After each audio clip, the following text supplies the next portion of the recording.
Hi guys! I hope you're all having a good day. In today's video, isi-share ko po sa inyo kung paano mag-propagate ng Alocasia cuculata. Let's start! So, eto po yung mother plant na pagkukunan ko ng cuttings.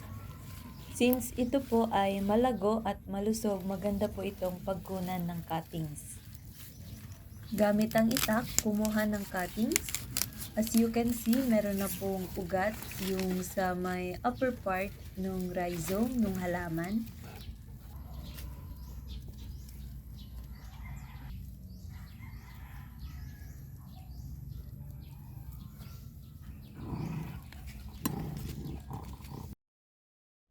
Ito naman yung para sa second na cuttings. At meron na ding mga ugat.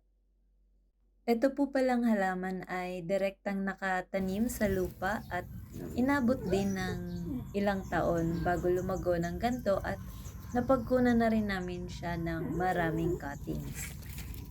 Binabawasan po namin siya from time to time para hindi naman masyadong lumago at bahaya ng ahas. Napakadali lang pong itanim ng Alocasia cuculata. So, for today's video, i-recycle ko lang po itong dating lagayan ng broas. Make sure na may butas po sa ilalim ng lalagyan para di malunod yung halaman tuwing tag-ulan o sa tuwing didiligan. Maghukay lamang sa lupa and then ilagay yung cuttings. And then, i-press yung lupa sa paligid nito para hindi wobbly yung halaman. Kung intensyon nyo po na palakihin yung halaman, mas mainam na direkta siyang itanim sa lupa.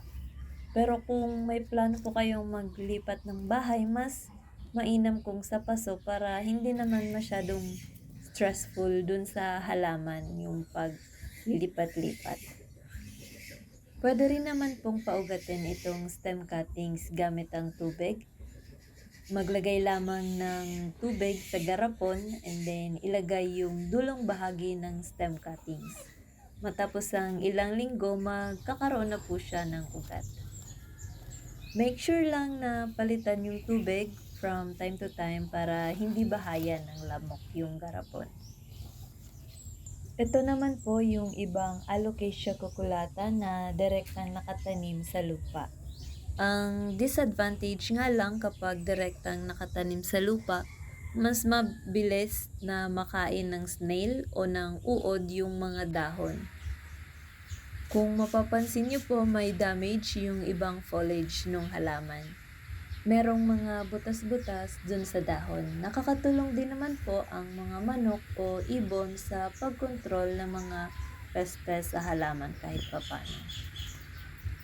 Kung nag-yellow-green po ang inyong halaman, maaaring overwatered. I-check nyo lang po yung moisture ng lupa o growing medium na inyong pinagtataniman. Kung mamasa-masa po, pwedeng i-check nyo yung drainage ng inyong paso. Or pwede namang bawasan ang amount ng dinidilig na tubig. Or yung frequency, ika nga. Ganto naman ho ang itsura nung naputol na rhizome or stem. Makalipas lang ho ang ilang araw ay magdadry na rin ho yan katulad nung katabi nitong stem. Ganyan lang po kadali mag-propagate ng Alocasia cuculata.